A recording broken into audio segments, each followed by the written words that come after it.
मराठा सेवा संघाच्या कार्यालयात बलिप्रतिपदा दिवस उत्साहात साजरी। याबाबत अधिकृत असे की धुळे जिल्हा मराठा सेवा संघाच्या वतीने बलिप्रतिपदा निमित्ताने प्रतिमा पूजन आणि प्राध्यापक डॉक्टर सदाशिव सूर्यवंशी यांचं व्याख्यान कार्यक्रम आज धुळे शहरातील मराठा सेवा संघाच्या कार्यालयात आयोजित करण्यात आला होता।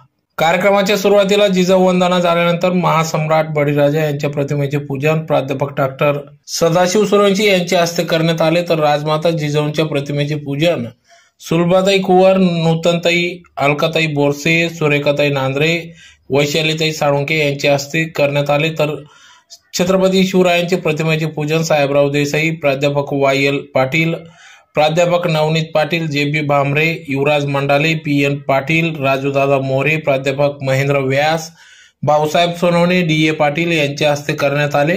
त्यानंतर या ठिकाणी या कार्यक्रमाप्रसंगी प्राध्यापक सूर्यवंशी यांनी आपल्या व्याख्यानातून सांगितले की महासम्राट बळीराजा आमचा शेतकऱ्यांचा, कष्टकऱ्यांचा व मातीत राबणाऱ्या संबंध मानव जातीचा राजा होता। हिरण्यकशिपूचा पंतू, प्रल्हादाचा नातू, विरोचनाचा पुत्र व कपिल मुनींचा पुतण्या, बाणाचा पिता होता।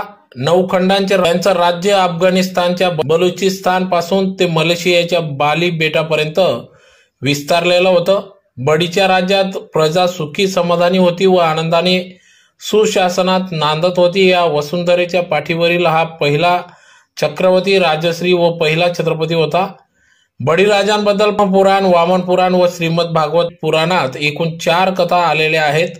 या 4ही कथांमध्ये बळीराजा लोकांचा राजा होता व मानव जातीचे कल्याण करणारा राजा होता असेच आहे, तरी त्यांचा खून का करण्यात आला हा विवेकवादी विचार तमाम बहुजनांनी करणे गरजेचे आहे। प्रत्यक्ष प्रमाण व अनुमान यांच्या आधारे बुद्धिप्रावण्यवादी पद्धतीने आपल्या विचारांना चालना देत 3 पावलांचे गमक समजून घेणे गरजेचे आहे। वामनाची 3 पावले म्हणजे यज्ञाची भूमी व्यापणे, वेद प्रामाण्याने लोकांची बुद्धी गुलाम करणे आणि वाणीवर एकाधिकार प्रस्थापित करणे। या पद्धतीची पावले समजून बळीच्या वंशजांनी लोकांचा राजा बळीराजा समजून घेणे आवश्यक आहे। दसऱ्याच्या दिवशी बळीराजांना पाताळात पाठवण्याचा भ्रम तयार करून खून पचविण्याचा केविलवाणा प्रयत्न झालेला आहे। बळीपुत्र बाणाने संबंध रहितेत आधार देत सांगितले की तुमचा राजा 21 दिवसात येईल। त्यावेळेस दिवाळीसारखा सण साजरा करण्यात आला व बलिप्रतिपदेस लोकांचा राजा बळीराजांचा जन्म झालेला आहे। महात्मा फुले यांच्या गुलामगिरीतून या चिकित्सक गोष्टी आपल्या लक्षात येतीलच। प्रजाहित जोपासणाऱ्या राज्याबद्दल भाऊबीजेला ओवाळताना शेतकऱ्याच्या घरातील बहीण मायमाऊली हेच म्हणते की इडापिडा टळू दे आणि बळीचं राज्य येऊ दे। ज्या दिवशी येथील बहुजन समाज खरा बळीराजा समजून घेईल त्या दिवशी बळीचं राज्य यायला वेळ लागणार नाही, असे यावेळेस प्राध्यापक डॉक्टर सदाशिव सूर्यवंशी यांनी आपल्या व्याख्यानातून सांगितले। तर या कार्यक्रमाप्रसंगी कॉन्ट्रॅक्टर भाऊसाहेब सोनवणे, प्राध्यापक Y L. Patil, Sahebrao Desai, P N. Patil, Rajendra More, Yuvraj Mandale, Gulabrao Patil, Prakash Badhani, M S. Patil, B A. Patil, doctor Sanjay Patil, D T. Patil, Nitin Patil, Chhajendra Sonawane, D A. Patil, प्राध्यापक अरविंद खैरनार, मिलन पाटील, जे.बी. भामरे, नवनीत पाटील, प्राध्यापक महेंद्र व्यास, बी.बी. साळुंके, हेमंत बळक, श्याम निरगुडे, सुनील ठाणगे पाटील, संजय पाटील, अशोक नांद्रे, वैशालीताई साळुंके, अलकाताई बोरसे, सुरेखाताई नांद्रे, नूतनताई पाटील, सुलभाताई कुवर, संजय पाटील, अंधश्रद्धा निर्मूलन समितीचे अविनाश पाटील, मराठा सेवा संघ जिल्हाध्यक्ष संदीप पाटील यांच्यासह असंख्य समाज बांधव या ठिकाणी उपस्थित होते। तर या कार्यक्रमाचे प्रास्ताविक सचिव एम.एस. पाटील यांनी केले, तर आभार प्रदर्शन बी.ए. पाटील यांनी मानले।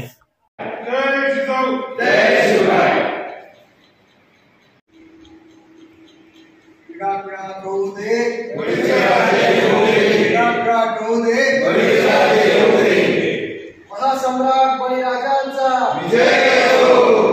जय जिजाऊ, जय शिवराय, जय जिजाऊ, जय शिवराय। तुमचं आमचं नातं काय? जय जिजाऊ, जय शिवराय। बळीराजा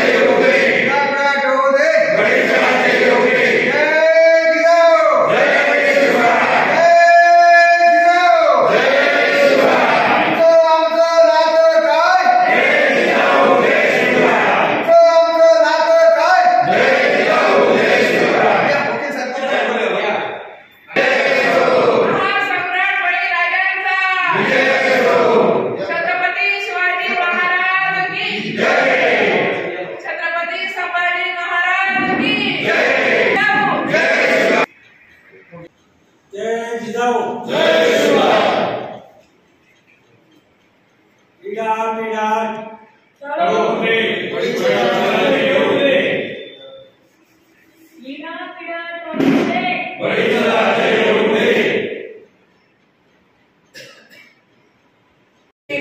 तुला वंदनाही तुझ्या प्रेरणेने दिशा मुक्तदायी जिजामाऊली गे तुला वंदनाही भयातून मुक्ती मिळाली जगाला गुलामी कुणाला कुणाचीच नाही नसे दुःख कोणा नसे न्यून कोणा मुलांना मुलांना नसे दैन्य काही जिजामाऊली गे तुला वंदनाही जशी पार्वतीची प्रिया शंकरास तशी प्रेरिका गे शहाजी सतुरी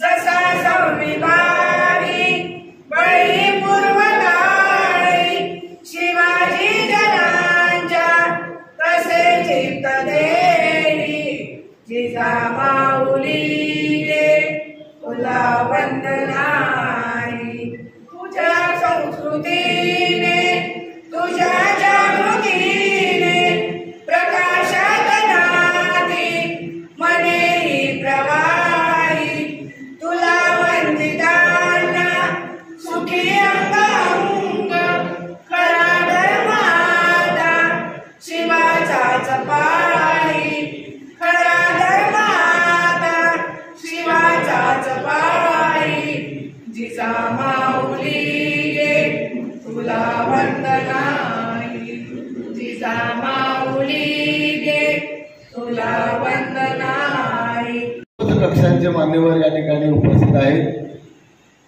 ज्येष्ठ मार्गदर्शक या आनंदीदार 18 आनंदीदार नव्हे त्यांच्या सोबत वावरणाऱ्या या पृथ्वी तलावरती जेवढी जिवंत हाडामासाची माणसं होती जेवढे प्राणी होते पक्षी होते त्यांच्यापर्यंत ज्यांना या अवघ्या वसुंधरेवरचं राज्य आपलं वाटावं असे रयतेचे राजे लोकांचे राजे म्हणून त्यांच्याकडे पाहिलं जातं. खरं तर या वसुंधरेच्या पाठीवरचा पहिला चक्रवर्ती म्हणजे महासम्राट बळीराजा होते. पहिला छत्रपती म्हणजे महासम्राट बळीराजा होते. पहिले राजर्षी राजे म्हणजे बळीराजा होते. याचं कारण आपण त्याच्या इतिहासाच्या ज्या काही गोष्टी आहेत ज्या काही कथा आहेत ज्या 3 पुराणांच्या माध्यमातून आपल्यापर्यंत पोहोचलेल्या आहेत म्हणजे ज्यांच्या हातून बळीराजांना पाताळात पाठवण्याचं भ्रमित धारण झालं त्यांच्या हातून लिहिल्या गेलेल्या पुराणांमध्ये 4 कथा आलेल्या आहेत आणि या 4ही कथांमध्ये ज्यांनी विचारांच्या बाबतीत शत्रुत्व पत्करावं आणि त्यांनी बळीराजांचा इतिहास त्या कथेच्या माध्यमातून लिहावा तरी देखील कुठेही असं सापडणार नाही की बळीराजांच्या राज्यामध्ये कुणी दुःखी होतं. बळीराजांचं राज्य हे शेतकऱ्यांचं राज्य होतं, कष्टकऱ्यांचं राज्य होतं. मानव जातीचं हित जोपासणाऱ्या कष्टकरी हातांचं ते राज्य होतं. बळीराजांच्या राज्यामध्ये जसा शेतकरी सामान्य रयत जशी सुखी होती तशी गाईला कोसीस लावली जात नव्हती. ब्राह्मण सुखी होते हे ब्राह्मणांनी लिहून ठेवलेलं आहे, वामनाच्या वंशजांनी लिहून ठेवलेलं आहे. म्हणजे शत्रूला देखील ज्या राजांविषयी चांगलं लिहावं, शत्रूला देखील कुठंतरी त्यांच्याविषयी प्रतिकूल एखादा प्रसंग मांडता आलेला नाही. एवढं वैभव, एवढं कार्यकर्तृत्व आणि एवढी सकारात्मकता, एवढी विधायकता ज्यांच्या जीवनचरित्रातून आपल्याला वाचायला मिळते त्या 3ही पुराणातल्या 4ही कथांच्या माध्यमातून ज्यांचं चरित्र चित्रित करण्यात आलेलं आहे ते तुमच्या आपल्यापर्यंत आलं. मात्र ते कुठे 3 पावलाचं आलं, कुठे 3.5 पावलाचं आलं आणि त्याला चिकित्सक पद्धतीनं विवेकवादी भूमिकेतनं जर कोणी मांडलं असेल पहिल्यांदा तात्यासाहेब महात्मा ज्योतिराव फुले यांनी आपल्या गुलामगिरीतून त्या संवादातनं ते मांडलेलं आहे.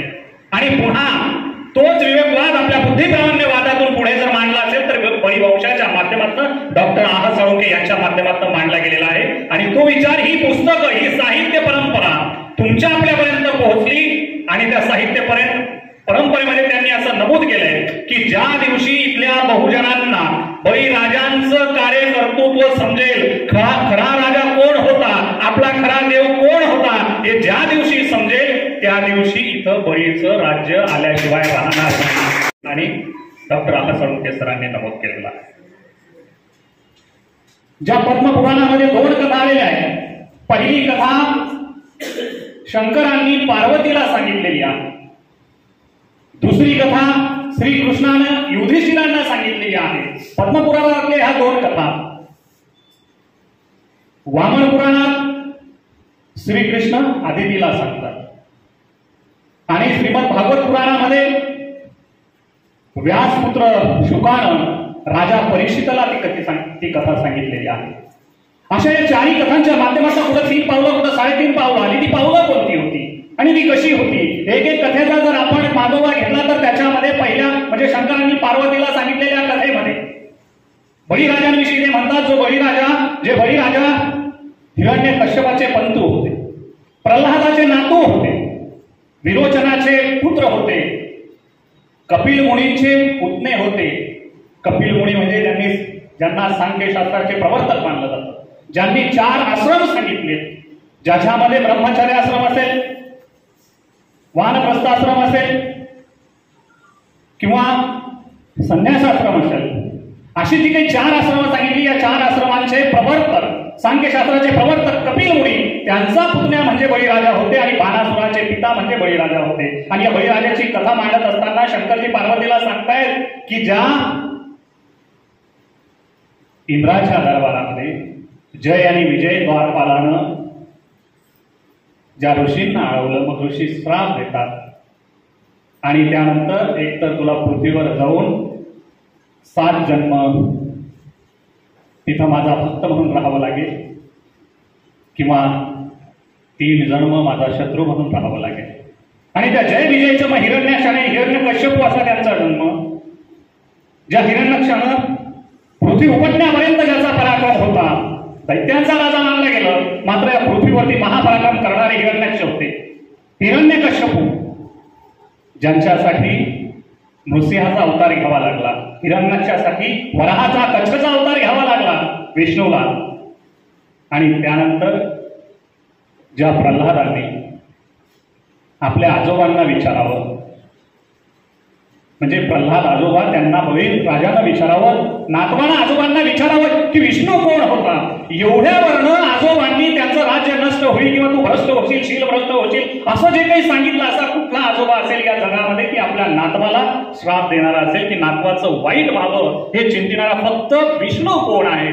एवढं ज्यावेळेस बळीराजा आपल्या आजोबांना प्रल्हादांना विचारतात त्यावेळेस प्रल्हाद असं म्हणतात की तू भ्रष्ट होशील आणि त्या शापामुळे बळीराजाचं राज्य भ्रष्ट झालं असं जे काही लिहून ठेवलेलं आहे.